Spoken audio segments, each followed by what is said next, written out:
हम सुंदर कांड की तुमको भक्तों कथा सुनाते हैं, पावन कथा सुनाते हैं।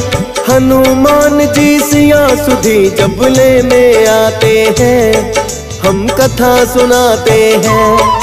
हम सुंदर कांड की तुमको भक्तों कथा सुनाते हैं, पावन कथा सुनाते हैं।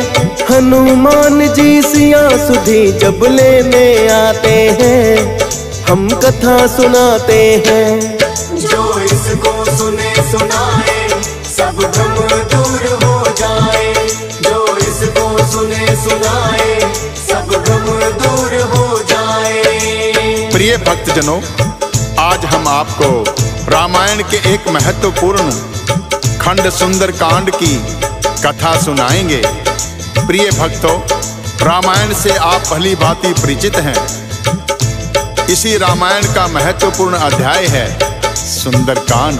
कहते हैं सुंदरकांड का पाठ करने से अथवा इसे सुनने से हनुमान जी की विशेष कृपा प्राप्त होती है तथा प्रभु श्री राम के प्रति भक्ति और प्रेम बढ़ता है। सुंदरकांड का पाठ करने से या पढ़ने से आध्यात्मिक विकास भी होता है। कहते हैं 21 दिनों तक निरंतर यदि सुंदरकांड का पाठ किया अथवा सुना जाए तो सभी प्रकार के संकटों से मुक्ति मिलती है एवं मन को शांति प्राप्त होती है, जो हमें धैर्य, साहस, दृढ़ संकल्प की प्रेरणा देता है।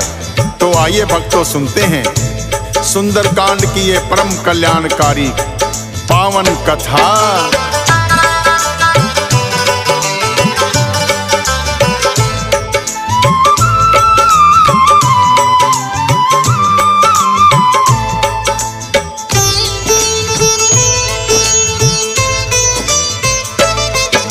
माँ सीता को ले गया रावण, जटायु ने ही बताया। वानर सेना रुक गई सारी जब सागर तट आया।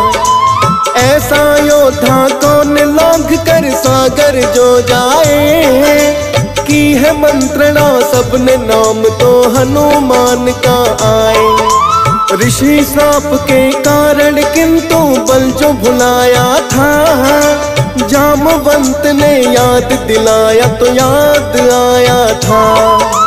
कहने लगे हैं श्री राम के हनुमान तुम जाओ, क्या रावण की कैद में सीता जाकर पता लगाओ।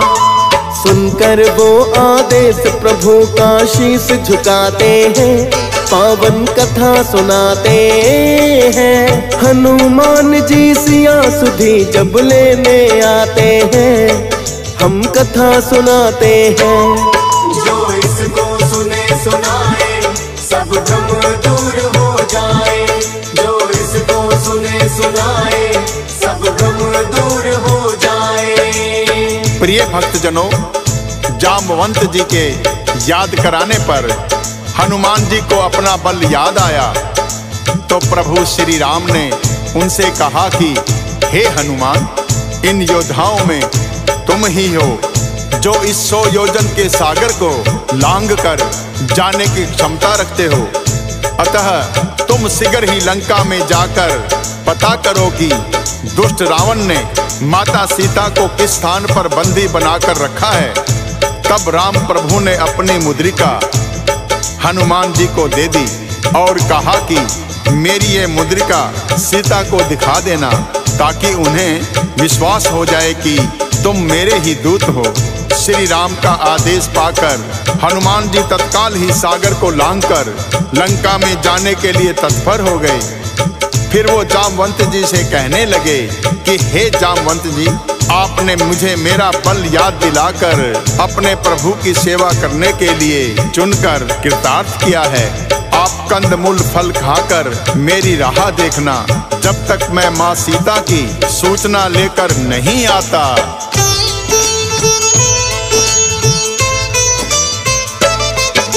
चलने लगे हनुमान जी फिर तो जप करके रघुवीर। मैनाक नामक पर्वत था उस सागर के तीर। कूद के फिर हनुमान जी पर्वत पर चढ़ गए हैं और लंका जाने के लिए बड़े वेग से उछले हैं। जिस पर्वत पर हनुमान ने अपना पाँव रखा है उसके भार से पर्वत भी पाताल में धंस गया है। हनुमान जी ने पर्वत से ऐसी भरी उड़ान जैसे कोई श्री राम ने छोड़ दिया हो भक्तों बाण। हनुमान जी के वेग को देखते सब रह जाते हैं, पावन कथा सुनाते हैं। हनुमान जी सिया सुधी जब लेने आते हैं, हम कथा सुनाते हैं।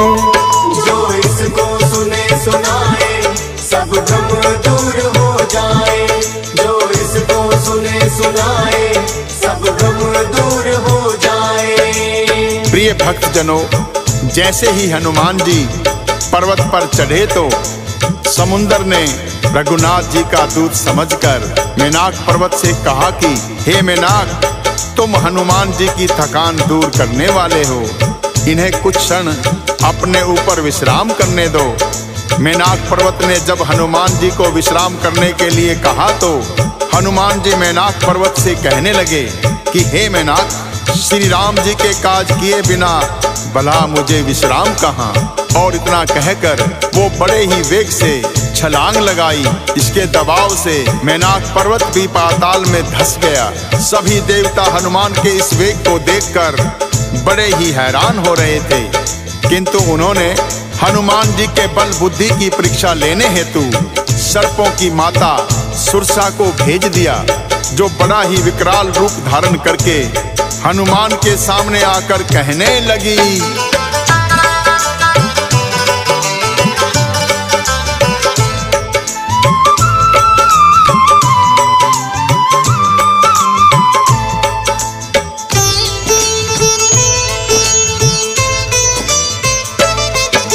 लगता है कि देवों ने आज भोजन मुझे दिया है, भक्षण करूंगी आज तेरा क्या अंतिम इच्छा है।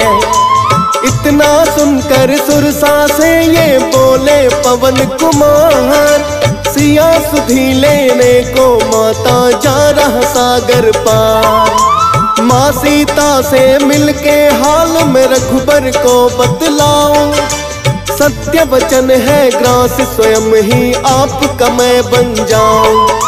पर सुरसा को उनकी बात पे यकीन नहीं आया, भक्षण करने की इच्छा से अपना मुख फैलाया। उनके मुख से दुगना हनुमत बढ़ ही जाते हैं, पावन कथा सुनाते हैं। हनुमान जी सिया सुधी जब लेने आते हैं, हम कथा सुनाते हैं। जो इसको सुने सुनाए सब गम दूर हो जाए।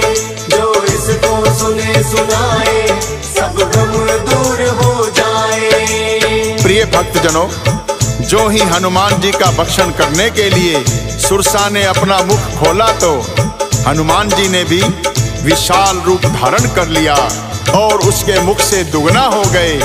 इतना देखकर सुरसा ने अपना मुख 16 योजन खोल दिया, किंतु वो हनुमान जी की शक्ति से कहाँ परिचित थी। हनुमान जी ने अपनी काया को 32 योजन बना लिया। सुरसा ज्यों-ज्यों अपने मुख का विस्तार करती, हनुमान जी उनसे दुगना हो जाते। जब सुरसा ने अपने मुख का विस्तार करते हुए 100 योजन बढ़ा लिया तो हनुमान जी ने बहुत ही छोटा सा रूप धारण कर लिया और उनके मुख में प्रवेश करके तत्काल बाहर निकल गए और कहने लगे, हे माता, आपकी प्रतिज्ञा पूर्ण हुई, अब मुझे जाने की आज्ञा प्रदान करें। तब सुरसा प्रसन्नचित्त होकर कहने लगी, हे कपि श्रेष्ठ, मैंने तुम्हारे बुद्धि बल की परीक्षा कर ली है। इसके लिए मुझे देवताओं ने भेजा था। तुम श्री रामचंद्र जी का कार्य अवश्य ही पूर्ण करोगे, क्योंकि तुम बल बुद्धि के भंडार हो।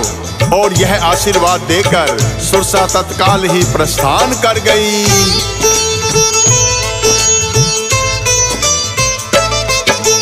हनुमान जी चल दिए हैं आगे की ओर तत्काल। सागर में एक राक्षसी रहती जिसका रूप विकराल। आकाश मार्ग में उड़ते हुए पक्षियों को जो खाती थी, परछाई को पकड़ के भोजन उन्हें बनाती थी। हनुमान जी को उसने आकाश मार्ग में देखा, भोजन इसे बना लूं अपना, राक्षसी ने ये सोचा। हनुमान जी को भी पकड़ना जब उसने चाहा, रामदूत के आगे उसकी नहीं चली है माया।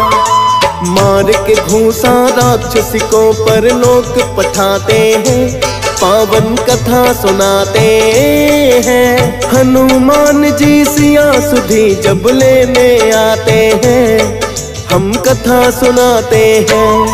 जो इसको सुने सुनाए सब भ्रम दूर हो जाए। जो इसको सुने सुनाए सब भ्रम दूर हो जाए। प्रिय भक्तजनों, पवन पुत्र धीर बुद्धि वीर श्री हनुमान जी उस राक्षसी को परलोक भेजकर सागर के पार लंका में प्रवेश कर गए। वहां जाकर उन्होंने वन की शोभा देखी। अनेकों प्रकार के सुगंधित फूलों से सुशोभित उस वन में पक्षी चहचहा रहे थे और भंवरे पुष्पों पर मंडरा रहे थे। पास ही एक विशाल पर्वत था। हनुमान जी बह त्याग कर उस पर्वत पर चढ़ गए और लंका नगरी को निहारने लगे। उन्होंने देखा कि सोने की बड़ी ऊंची चार दीवारी, लंका में सभी घर सोने से बने हुए थे। चौराहे, बाजार, मार्ग और गलियां अत्यंत ही सुंदर दिखाई पड़ती हैं, जहां अनेक रूपों के राक्षसों के दल उनकी बलवान सेना सहित विहार कर रहे हैं। अत्यंत ही बलशाली शरीर वाले अनेकों राक्षस सब ओर से लंका नगरी की सुरक्षा में तैनात हैं। हनुमान जी ने सोचा कि ऐसी सुरक्षा को किस प्रकार भेदा जा सकता है।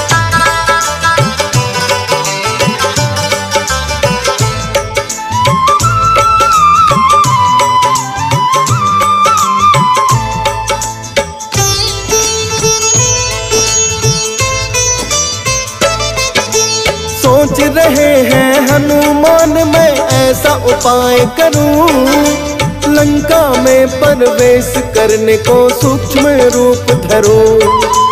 हनुमान जी अपने मन में कर रहे यही विचार, प्रवेश करूंगा रात्रि में जब हो जाए अंधकार।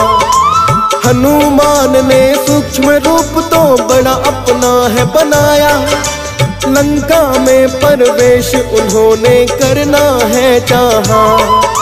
लंकिनी नाम की राक्षसी ने पर उनको देख लिया, बोली निरादर करके मेरा तुम हो चले कहाँ।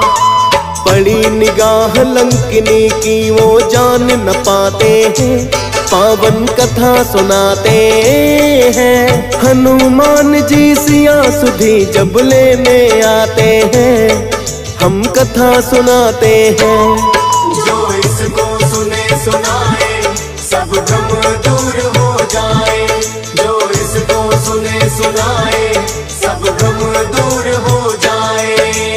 प्रिय भक्तजनों, हनुमान जी को देखते ही लंकनी क्रोधित होकर कहने लगी, हे मूर्ख, तूने मेरा भेद नहीं जाना। जितने भी चोर हैं वो सब मेरा आहार बनते हैं। इतना कहकर लंकनी जो ही हनुमान जी की ओर बढ़ी, पवन पुत्र ने उस पर गदा से एक प्रहार किया। हनुमान जी का वार सहने की शक्ति भला उस राक्षसी में कहाँ थी। हनुमान जी के एक ही वार से वो तत्काल ही धरा पर गिर गई, किंतु फिर वो संभल कर उठी और डर के मारे हाथ जोड़कर विनती करने लगी कि हे रामदूत, जब ब्रह्मा जी ने रावण को वरदान दिया था तो उन्होंने जाते समय मुझे राक्षसों के विनाश की पहचान बता दी थी कि जब तू एक वानर के प्रहार से व्याकुल हो जाए तब राक्षसों का संहार निकट जान लेना। हे तात, मेरे कोई पुण्य कर्म है जो मुझे श्री राम के दूत के दर्शन करने का अवसर प्राप्त हुआ है। तुम अपने प्रभु का नाम लेकर अपना कार्य पूर्ण करो, मेरा आशीर्वाद तुम्हारे साथ है। लंकनी के ये वचन सुनकर हनुमान जी बड़े ही हर्षित हुए और वहां से प्रस्थान कर गए।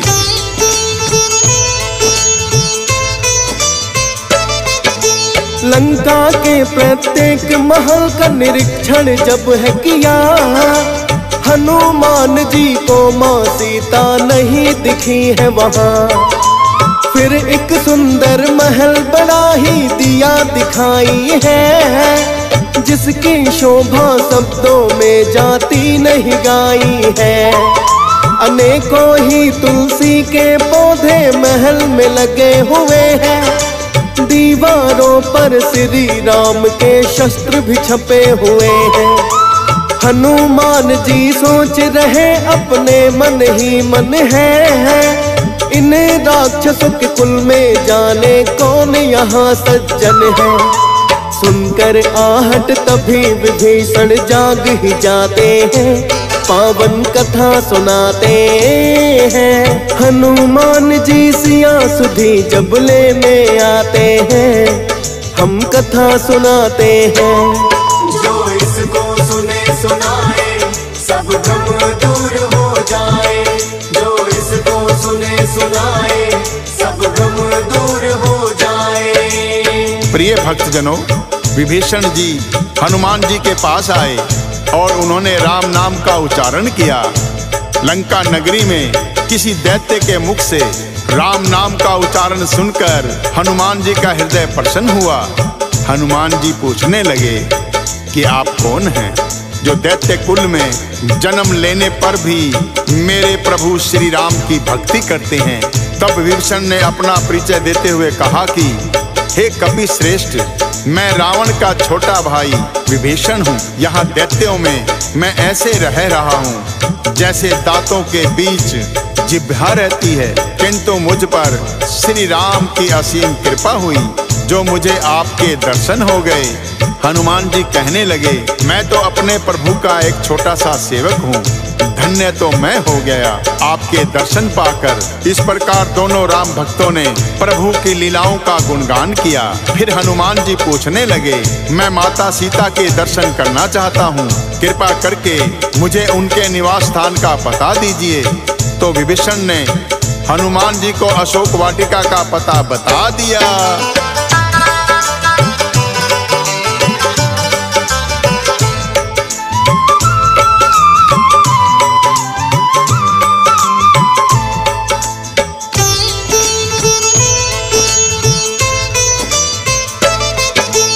माँ सीता का पता विभीषण ने जो दिया बताए, अशोक वाटिका में चल फिर तो हनुमान जी आए। देख सके ना कोई ऐसा सूक्ष्म रूप है बनाया, मन ही मन प्रणाम किया और माँ को शीश झुकाया। माँ सीता का देखा गया ना हनुमान से हाल, फीका पड़ गया चेहरा उनका और उलझे हैं बाल।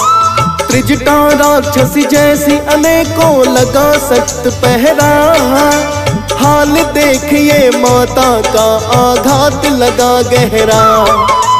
और इतने में ही रावण सज धज कर आते हैं, पावन कथा सुनाते हैं। हनुमान जी सिया सुधी जब लेने आते हैं, हम कथा सुनाते हैं। जो इसको सुने सुनाए सब भ्रम दूर हो जाए, जो इसको सुने सुनाए सब भ्रम दूर हो जाए। प्रिय भक्तजनों, दुष्ट रावण ने आकर माता सीता को बहुत प्रकार से समझाया और शाम दाम दंड भेद भी दिखाया और कहने लगा कि हे सीते, मैं मंदोदरी सहित सभी रानियों को तुम्हारी दासी बना दूंगा, तुम एक बार मेरी आंखों में देखो तो सही। प्रिय भक्तों, माता सीता रावण के वचन सुनकर अपने प्रभु श्री राम का स्मरण करते हुए तिनके की आड़ से पर्दा करके बोली कि हे पापी, तू छल से मुझे हर लाया। अरे निर्लज्ज, तुम्हें तनिक भी लाज नहीं आई। तू मुझे पटरानी बनाने का क्या लालच देगा? मेरे प्रभु श्री राम सूर्य के समान हैं, उनके सामने तो जुगनू भी नहीं।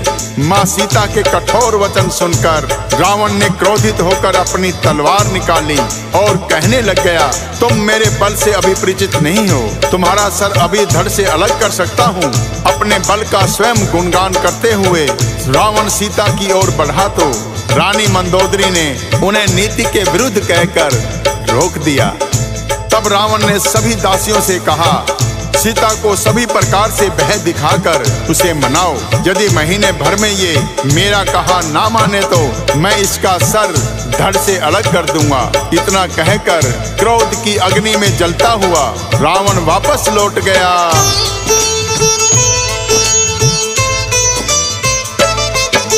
सभी प्रकार से भय राक्षसी सीता को है दिखाती, किंतु त्रिजटा राक्षसी उनको फिर है ये समझाती। साधारण नहीं नारी सीता, यूं ना इसे डराओ, करके सेवा इनकी तुम पापों से मुक्ति पाओ। क्योंकि रात को एक सपना मुझे दिया दिखाई है, सपने में एक वानर ने लंका ही जलाई है। रावण की भी देख कटी हुई मैंने सभी भुजाएं, लेने के लिए सीता जी को राम है लंका आए। कभी कभी सपने भी सच देखो हो जाते हैं, पावन कथा सुनाते हैं। हनुमान जी सिया सुधी जब लेने आते हैं, हम कथा सुनाते हैं। जो इसको सुने सुनाए सब भ्रम दूर हो जाए, जो इसको सुने सुनाए सब भ्रम दूर हो जाए। प्रिय भक्तजनों, क्योंकि त्रिजटा राक्षसी का प्रभु श्री राम के चरणों में स्नेह था, उन्होंने जब सपने की बात बताई तो सभी राक्षसी भय के कारण माता सीता के चरणों में गिर पड़ी। तो माता सीता त्रिजटा राक्षसी से कहने लगी, हे माता, तुम मेरी विपत्ति की संगनी हो, शीघ्र ही कोई ऐसा उपाय करो जिससे मैं ये शरीर त्याग दूं। अब प्रभु से विरह वेदना को सहना मेरे लिए बड़ा ही कठिन हो गया है। माता सीता के वचन सुनकर त्रिजटा ने चरण पकड़कर उन्हें समझाते हुए कहा, हे पुत्री, श्री राम के बल और प्रताप को समझने की चेष्टा करो। मेरा सपना मिथ्या नहीं है। प्रभु राम अति शीघ्र ही तुम्हें ले जाएंगे और रावण सहित सभी दुष्ट मृत्यु को प्राप्त होंगे। त्रिजटा और माता सीता का ये वार्तालाप हनुमान जी सूक्ष्म रूप में वृक्ष पर बैठे सुन रहे थे। तभी उन्होंने सोचा कि अब प्रभु की निशानी माता सीता को दे दी जाए।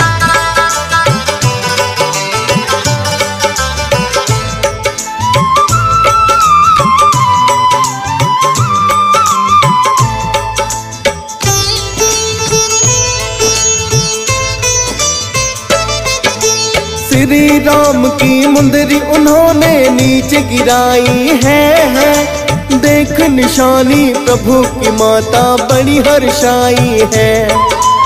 और बोली कि राम दूत है, कौन बाग में आया, या फिर पापी रावण दिखा रहा है अपनी माया। मायावी जो तुम हो कोई तो फिर नहीं है बच पाओ, यदि राम के दूत हो तो फिर मेरे सामने आओ।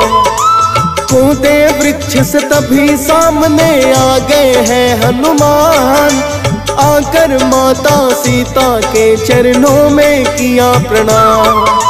मुद्रिका प्रभु की मैं ही लाया, उन्हें बताते हैं, पावन कथा सुनाते हैं।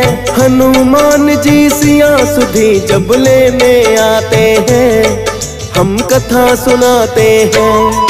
जो इसको सुने सुनाए सब भ्रम दूर हो जाए, जो इसको सुने सुनाए सब भ्रम दूर हो जाए।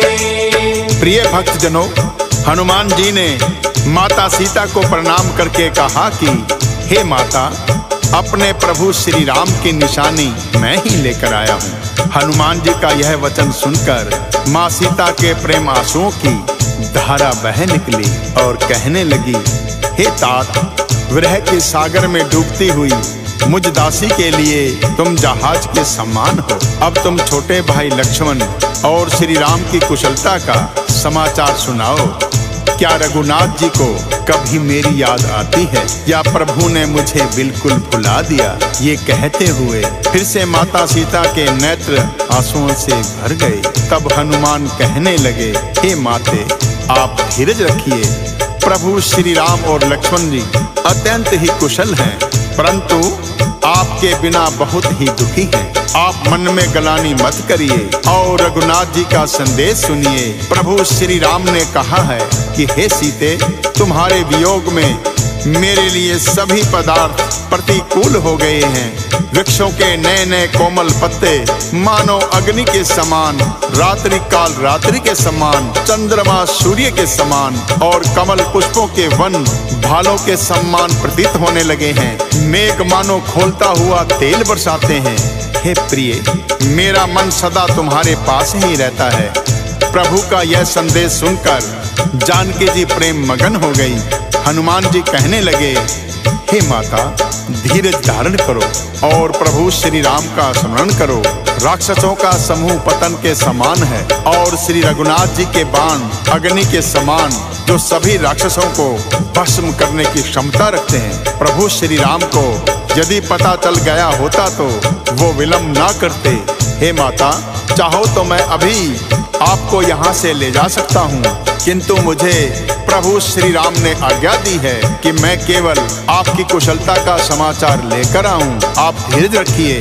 प्रभु श्री राम अपनी वानर सेना सहित शीघ्र ही लंका आएंगे और सभी राक्षसों को मारकर आपको यहाँ से सम्मान पूर्वक ले जाएंगे। तब माता सीता कहने लगी, हे हनुमान, मेरे मन में संदेह है कि तुम जैसे वानर राक्षसों से कैसे जीतेंगे।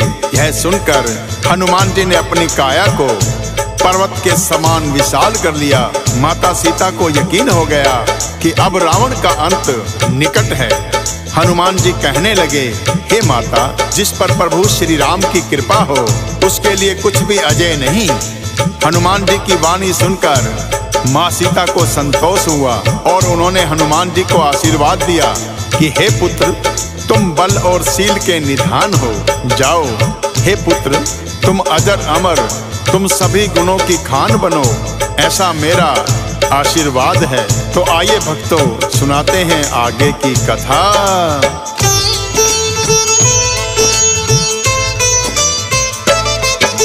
माँ सीता ने हनुमान को आशीर्वाद दिया। कहने लगी, हनुमान, आपने मुझे कृतार्थ किया। आपका आशीर्वाद है माता बड़ा अमोघ अचूक।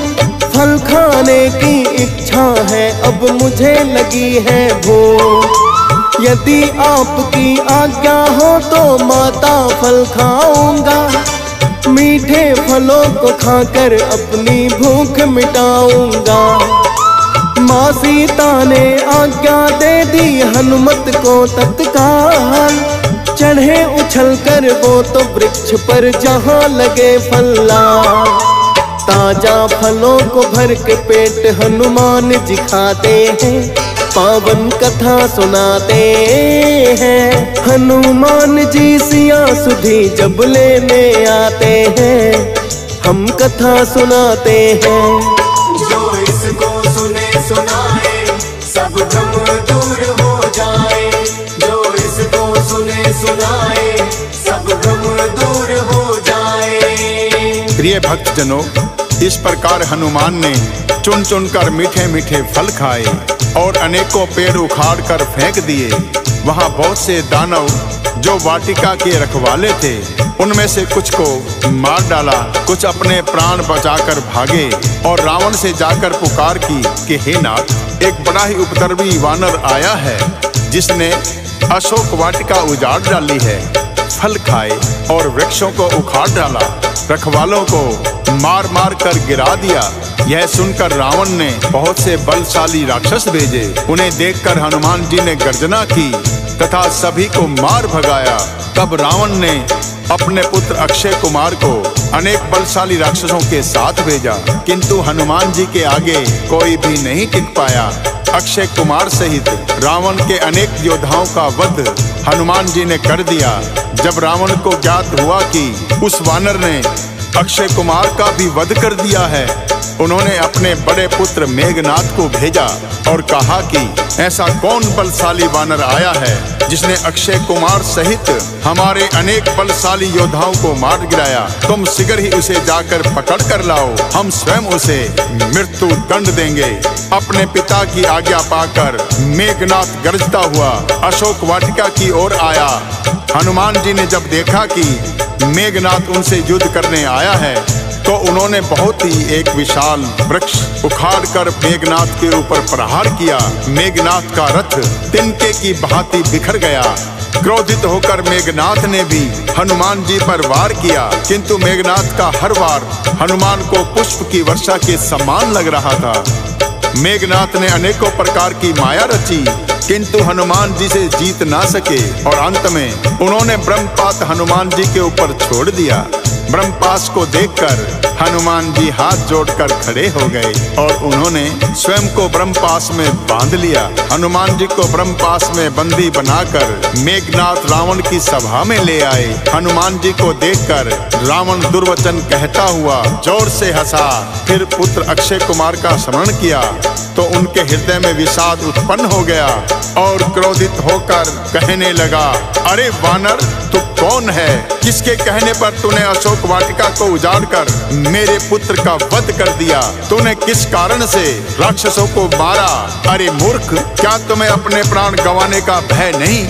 तब रावण के वचन सुनकर तब हनुमान जी बिना भयभीत होकर कहने लगे,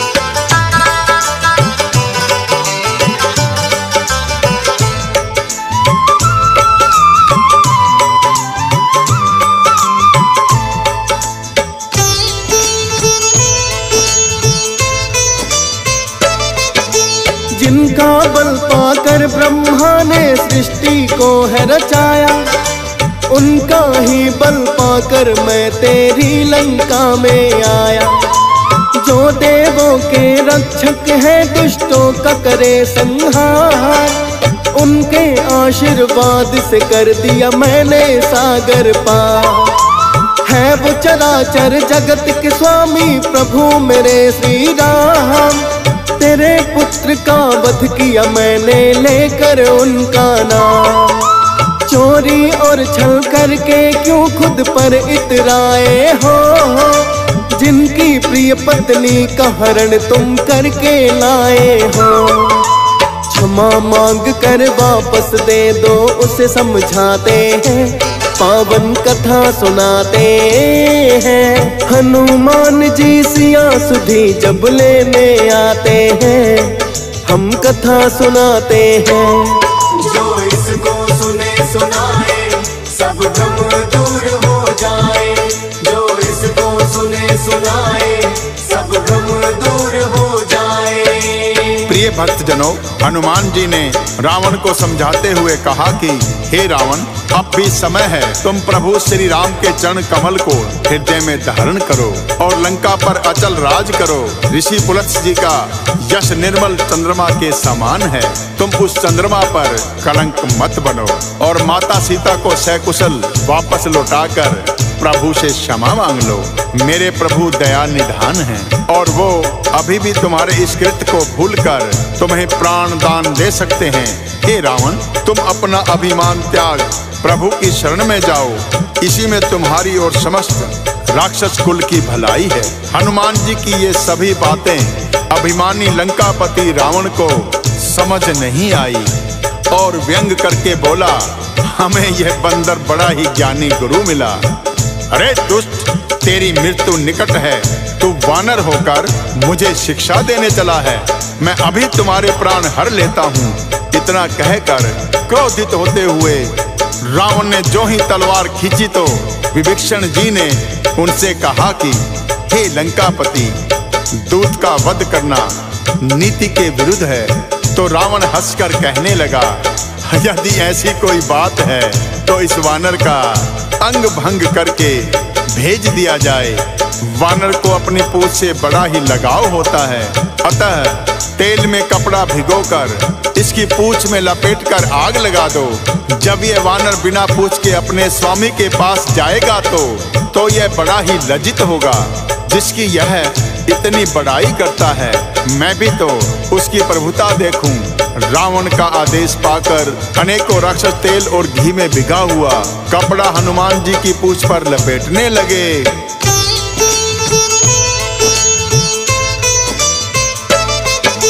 जितना कपड़ा राक्षस उनकी पूंछ में लिपटाते, लेकर के वो नाम प्रभु का अपनी पूंछ बढ़ाते।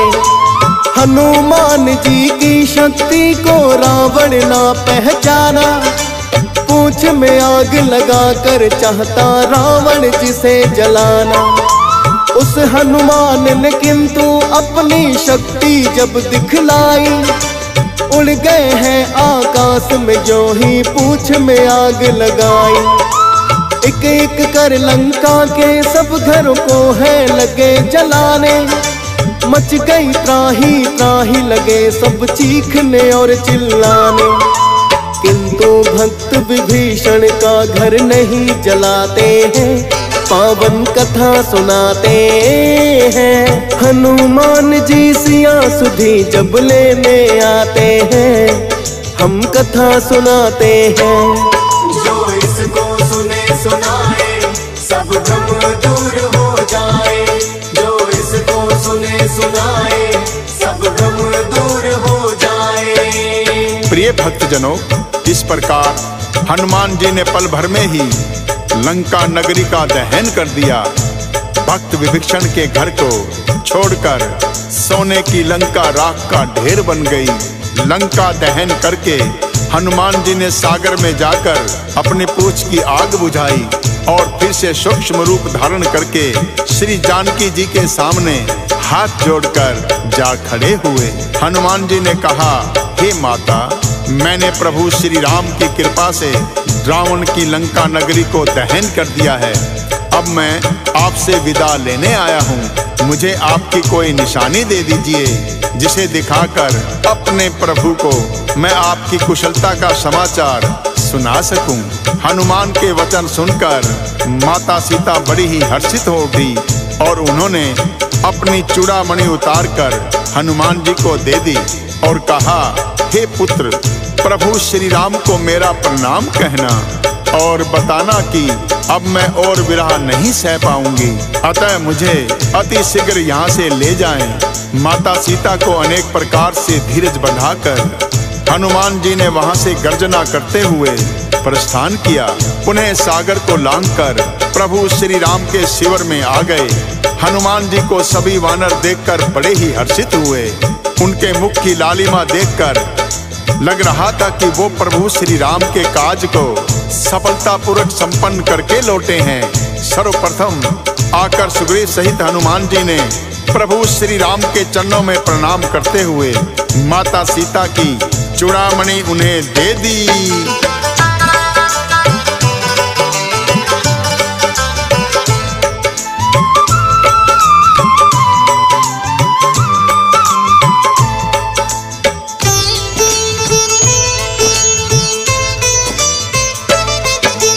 प्रभु राम ने हनुमान को गले लगा लिया है, कहने लगे कि तुमने मुझ पर बड़ा उपकार किया है और न कोई सेवक होगा मेरा तेरे समान। फूले नहीं समाए इतना सुनकर के हनुमान, कहने लगे हैं प्रभु आपका ही सब है परताप। मैं तो आपके चरणों का एक छोटा सा हूँ दास। माँ सीता के दुख को देख के पर्वत भी डोले, शीघ्र चलो अब लंका नगरी हनुमान बोले। बोले प्रभु अब हम भी देर नहीं करना चाहते हैं, पावन कथा सुनाते हैं। हनुमान जी सिया सुधी जब लेने आते हैं, हम कथा सुनाते हैं। जो इसको सुने सुनाए सब भ्रम दूर हो जाए। जो इसको सुने सुनाए सब भ्रम दूर हो जाए। प्रिय भक्तजनों, प्रभु श्री राम ने सुग्रीव को बुलाया और कहा कि अब लंका चलने की तैयारी करो। वानर राज सुग्रीव ने शीघ्र ही अपनी सेना को बुलाया और आदेश दिया कि लंका कूच की तैयारी करो। तो सभी सेनापति आ गए। वानर और भालुओं के अनेक समूह जिनमें अतुलनीय बल है, प्रभु के चरणों में शीश नवाते हुए गरजने लगे। प्रभु ने अपनी कृपा दृष्टि सब पर डाली। प्रभु की कृपा दृष्टि पाकर श्रेष्ठ वानर मानो बड़े पंखों वाले पर्वत बन गए। तब श्री राम जी ने हर्षित होकर प्रस्थान किया। अनेक सुंदर और शुभ शगुन हुए। जानकी जी ने भी जान लिया कि प्रभु श्री राम अति शीघ्र लंका आ जाएंगे, क्योंकि उन्होंने मन से जान लिया था। जानकी जी को जो शगुन होते गए वही रावण के लिए अपशगुन हुए। तो रावण की पत्नी मंदोदरी ने हाथ जोड़कर अपने पति को समझाया कि हे स्वामी, जिसका एक ही दूत सारी लंका नगरी को जलाकर राख कर चला गया, आप उससे शत्रुता ना करें। सीता को लौटाकर श्री राम से क्षमा मांग लेनी चाहिए। किंतु रावण हंसता हुआ कहने लगा, स्त्रियों का स्वभाव सचमुच ही बड़ा डरपोक होता है। मंगल में भी भय करती हो। तुम्हारा हृदय बहुत ही कमजोर है। यदि वानरों की सेना आएगी तो राक्षस उन्हें खाकर उन्हें अपना आहार बना लेंगे। लोकपाल भी जिसके डर से कांपते हैं, उसकी स्त्री डरती हो, यह बड़ी लज्जा की बात है। ऐसा कहकर जोर से हंसते हुए रावण अपनी सभा में जाकर बैठ गया। जो ही रावण सभा में बैठा, खबर मिली कि शत्रु सेना समुद्र के इस पार पहुंच गई है। तभी विभीषण रावण को समझाते हुए कहने लगे,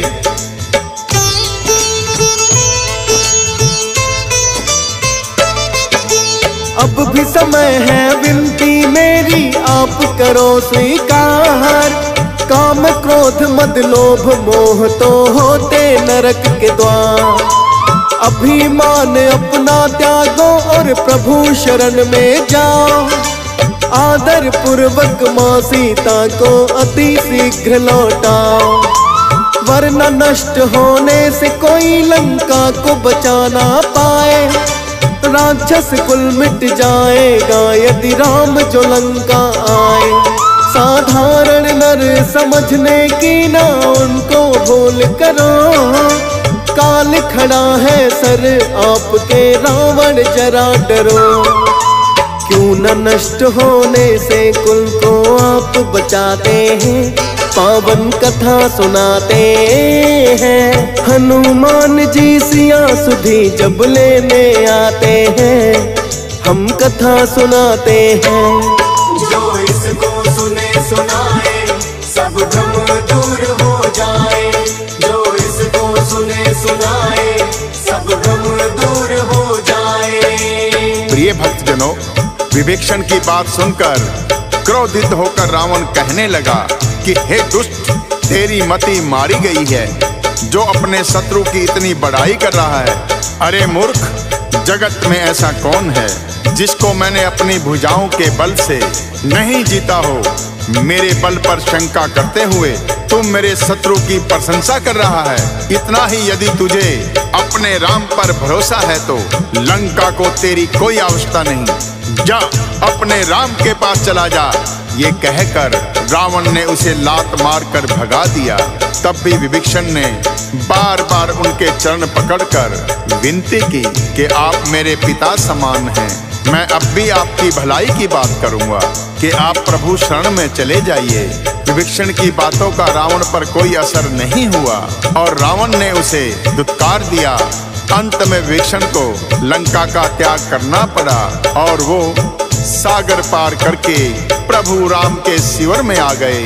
जब वानर सेना ने देखा कि शत्रु का कोई खास दूत है, तो वो उन्हें सुग्रीव के पास लेकर आए और कहा कि ये रावण का कोई मायावी दूत है जो भेष बदलकर हमारे शिविर में घुस आया है। जब सुग्रीव ने परिचय पूछा तो विभीषण ने बताया कि मैं रावण का छोटा भाई हूँ और सारा वृतांत सुना दिया।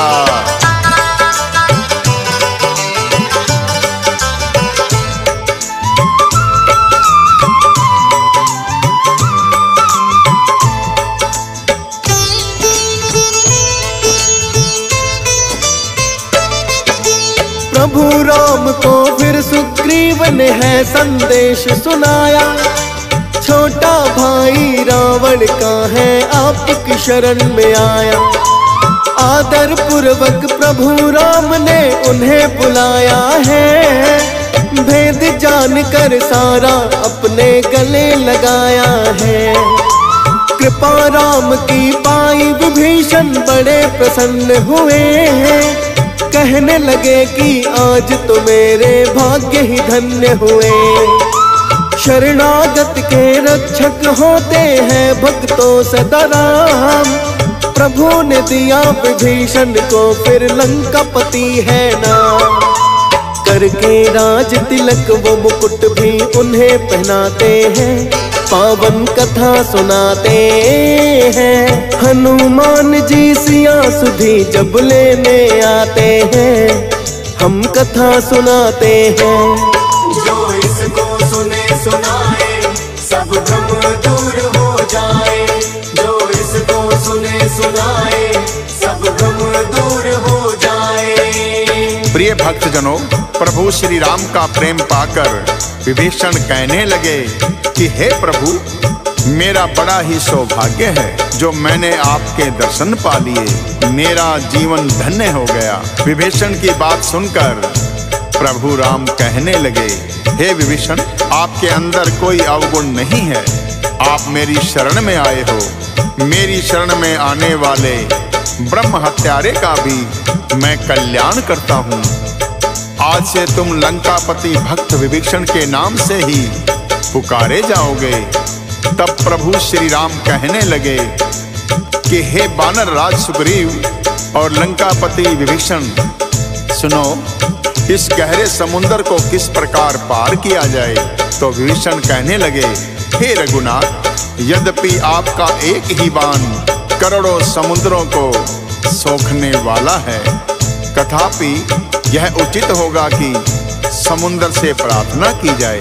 हे प्रभु, समुद्र आपके कुल में बड़े पूर्वज हैं, वे विचार करके अवश्य कोई उपाय बताएंगे जिससे हमारी सेना बिना ही रुकावट के लंका में प्रवेश कर जाएगी।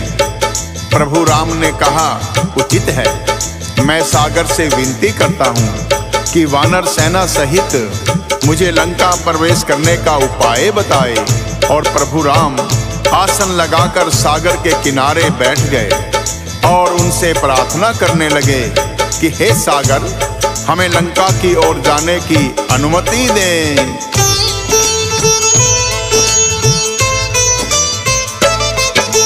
प्रभु राम सागर से विनय करने को बैठ जाए, रावण के दो गुप्तचर हैं वानर बनकर आए। किंतु वानर सेना ने उनको पहचान लिया, लगे पकड़कर उन्हें मारने ऐसा दंड दिया। अंग भंग करने को उनके हो गए सब तैयार, दोनों गुप्तचर हाथ जोड़कर करने लगे पुकार। अपने राजा के आदेश से हम तो यहाँ आए, अंग भंग जो करे हमारे राम कसम लग जाए। राम कसम जो दे दी सब पीछे हट जाते हैं, पावन कथा सुनाते हैं। हनुमान जी सिया सुधी जब लेने आते हैं, हम कथा सुनाते हैं। जो इसको सुने सुनाए सब भ्रम दूर हो जाए, जो इसको सुने सुनाए सब भ्रम दूर हो जाए। प्रिय भक्तजनों, रावण के गुप्तचरों को पकड़कर सब वानर उन्हें लक्ष्मण के पास ले आते हैं। तब लक्ष्मण उन दोनों गुप्तचरों को कहते हैं, तुमने हमारी वानर सेना का बल देख लिया होगा। यदि तुमने इन्हें प्रभु की कसम ना दी होती तो तुम कटे हुए नाक कान लेकर लंका में जाते। जाओ, हमारी ओर से रावण को यह पत्रिका दे देना, जिसमें लक्ष्मण ने रावण के लिए अंतिम चेतावनी लिखी थी कि अब भी समय है, अपने भ्राता विभीषण की भांति प्रभु की शरण में आ जाओ और सीता माता को सकुशल लौटाकर प्रभु से क्षमा याचना करो, वरना तुम्हारा काल निश्चित है। पत्रिका लेकर दोनों गुप्तचर लंका लौट गए। तो रावण ने पूछा कि हे सुख, कहो क्या समाचार है।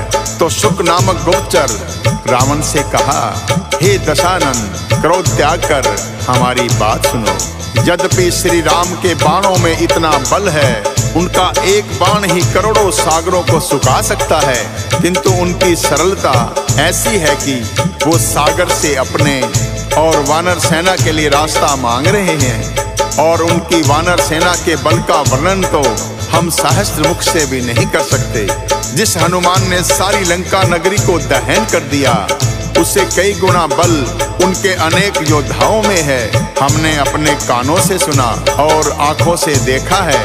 हनुमान जैसे बलशाली वानर श्री राम की सेना में बहुत हैं। अकेले वानर राज सुग्रीव बड़े ही बलशाली हैं। इसलिए हे नाथ, श्री राम से युद्ध का विचार त्याग कर और उनकी शरण में जाकर क्षमा याचना करें। उनकी बात सुनकर रावण जोर से हंसा और कहने लगा, यदि राम और उनकी सेना में इतना बल होता तो किसी भिक्षु की भांति सागर से याचना करने की क्या आवश्यकता थी। तुम व्यर्थ ही भयभीत होकर उन वनवासी की प्रशंसा कर रहे हो। या तो वो लंका में प्रवेश ही नहीं कर सकते, यदि आ भी गए तो हमारे वीर योद्धाओं के हाथों काल को ही प्राप्त होंगे। अभिमानी रावण को किसी की बात समझ नहीं आ रही थी। इधर श्री राम सागर से प्रार्थना करके वानर सेना के लिए लंका प्रवेश का उपाय पूछ रहे थे, किंतु 3 दिन बीत जाने पर सागर जब शांत रहा तो श्री राम की सहनशीलता भी टूट गई और उन्होंने लक्ष्मण से कहा,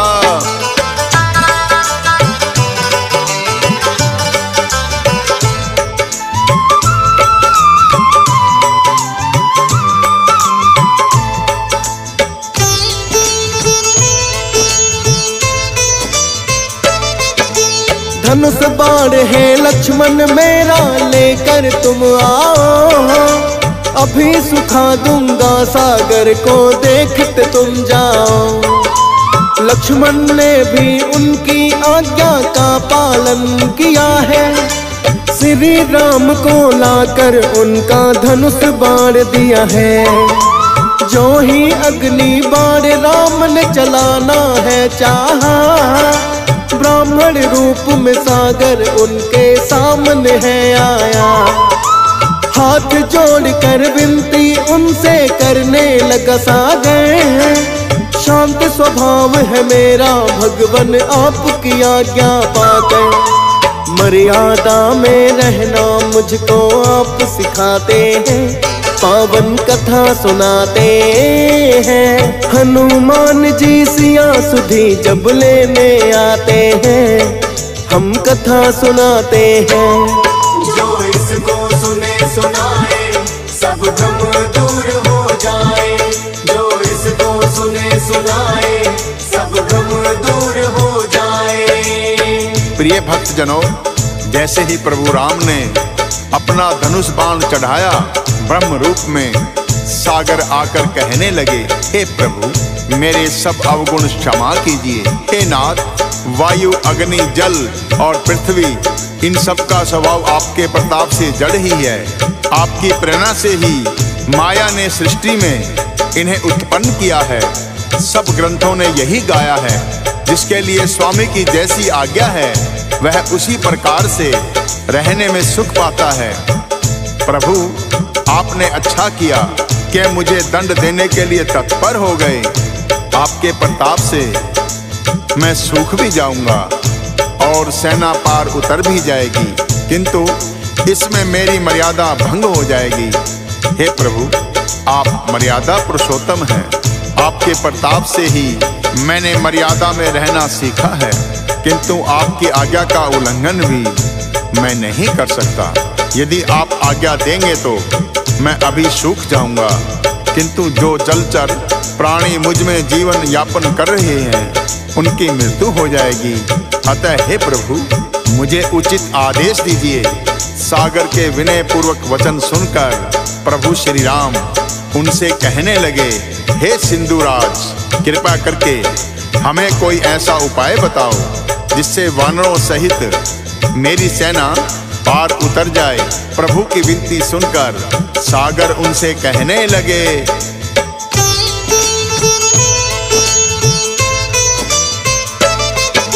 नल और नील नाम के वानर जो है दोनों भाई, एक ऋषि के आशीर्वाद से उन्होंने शक्ति पाई। पत्थर भी पानी में छोड़े तो वो तैर जाएंगे, मेरे ऊपर से तू दोनों भाई बनाएंगे। सागर ने ये प्रभु राम को उपाय बताया है, प्रस्थान करने से पहले शीश झुकाया है। सिंधु पार करने का उपाय प्रभु ने जान लिया, और सुग्रीव को उन्होंने है फिर तो आदेश दिया। फिर तो दोनों भाइयों को प्रभु राम बुलाते हैं, पावन कथा सुनाते हैं। हनुमान जी सिया सुधी जब लेने आते हैं, हम कथा सुनाते हैं। जो इसको सुने सुनाए सब भ्रम दूर हो जाए, जो इसको सुने सुनाए सब भ्रम दूर हो जाए। प्रिय भक्तजनों, इस प्रकार प्रभु श्री राम की आज्ञा से सभी वानर और भालुओं के दल ने बड़े बड़े पहाड़ों से पत्थर लाने का कार्य शुरू किया। हनुमान जी उन पर प्रभु श्री राम का नाम लिखते रहे और नल नील दोनों भाइयों ने राम सेतु का निर्माण शुरू कर दिया। प्रिय भक्तजनों, सुंदरकांड का समापन यही होता है, जो कि रामायण का एक बड़ा ही महत्वपूर्ण खंड है। प्रिय भक्तों, कहते हैं सुंदरकांड का पाठ घर में करवाने और करने से श्री राम और हनुमान जी दोनों की विशेष कृपा प्राप्त होती है, और यदि पाठ ना भी करवाया जाए, केवल श्रद्धा पूर्वक सुनने पर भी प्रभु श्री राम और हनुमान अपने भक्तों पर बहुत कृपा करते हैं। अतः भक्तों, सुंदरकांड पाठ की महत्वपूर्ण घटनाएं हमने एक छोटी सी कथा के माध्यम से आपको सुनाने का प्रयत्न किया है। इसमें यदि कोई त्रुटि रह गई हो तो हम क्षमा प्रार्थी हैं। प्रिय भक्तजनों, तो एक बार प्रेम से बोलिए, सियावर रामचंद्र की जय।